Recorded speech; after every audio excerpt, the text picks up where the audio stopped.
So today, ladies and gentlemen, is all about helping out at the community allotment in the community garden.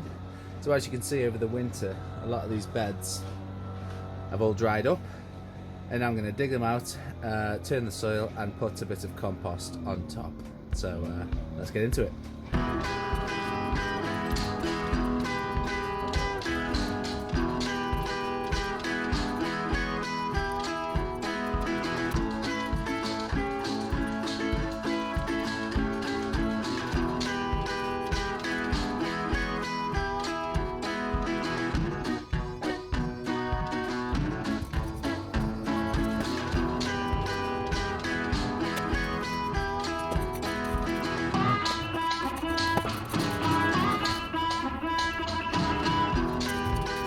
Tight room work. It's 3 beds down, dug out and turned over. Planting season is typically February for the first crops, so they've been dug over. Now I've got 4 more to do, and then we're going to compost it, mix it and water it. Remnants of cherry tomatoes from the last growing season.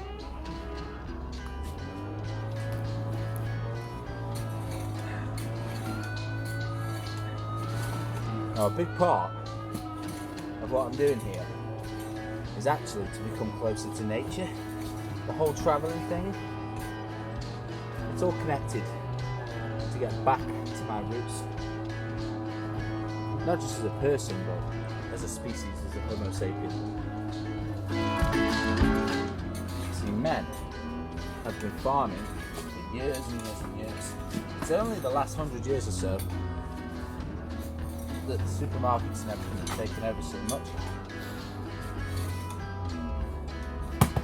See, this being a community garden, something like this would have fed people in need.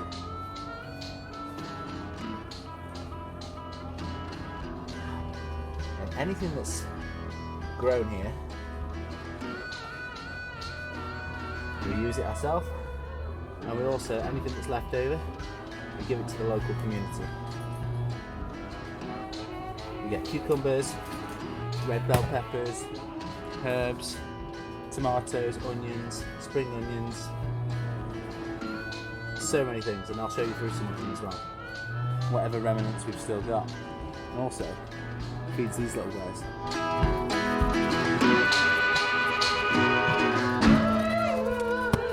No, it's never been easy work, this.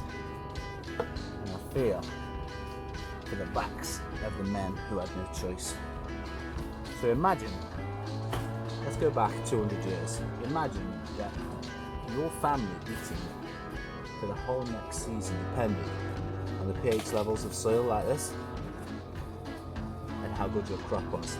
See, we're lucky here, so rather than being outside, we've got a big ass polytunnel.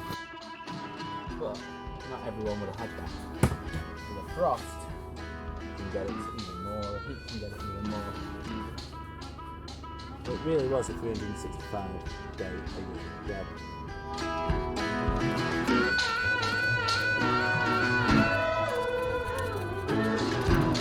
These ones closest to the doors, for example this side and the first one that I did the hardest, because they're closer to the elements.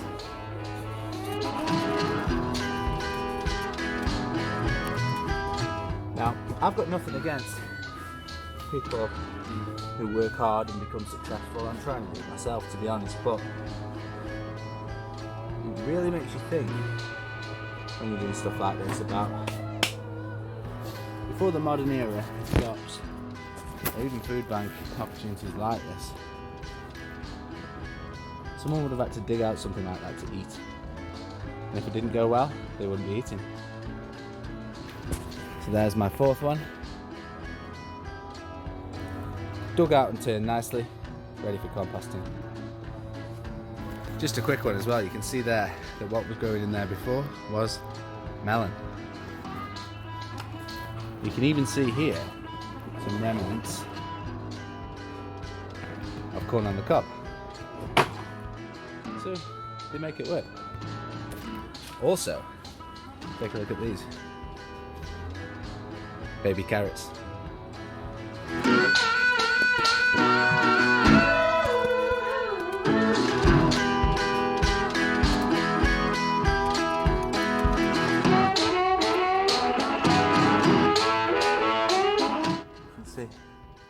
See there? Drink that in.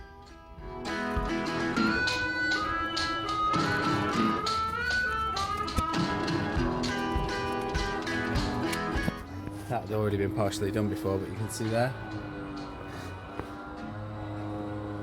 Bed number 5, nicely turned over. This will tell you how dry your soil is.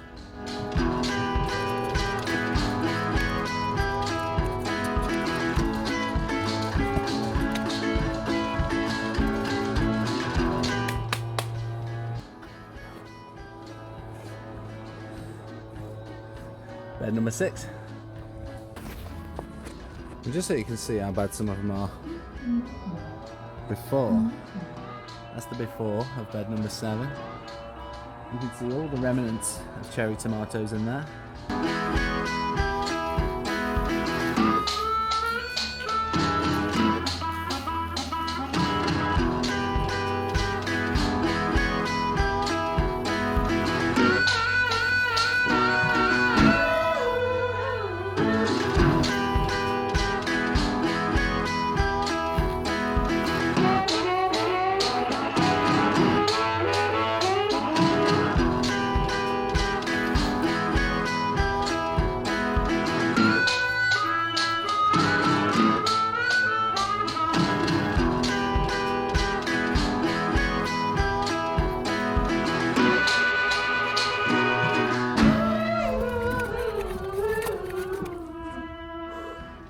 This last one has been an absolute nightmare, but we're getting there. You can just see the thicker bricks, thicker things, clumps around this side still need breaking up, and it's compost time. So just a quick recap, these were all sort of frozen over, but we've got 1, 2, 3, and if we come over here, we've got 4, we've got 5, and we've got 6. That one looks healthy. Like I say, the ones towards the edges need the most work as they get colder. And then we've got the final one. 1, 2, 3, 4, 5, 6, 7. We've got 7. And then, if I bring them over here, you'll see that the composting heap hasn't composted very well on the top. So, we've taken out all the big bits. I'm going to get to the bottom.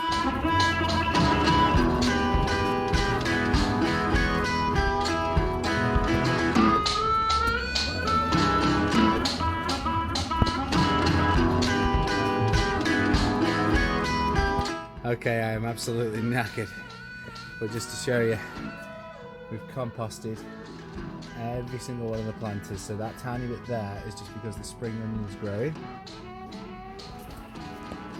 Wade, tell us what you think of the garden, mate.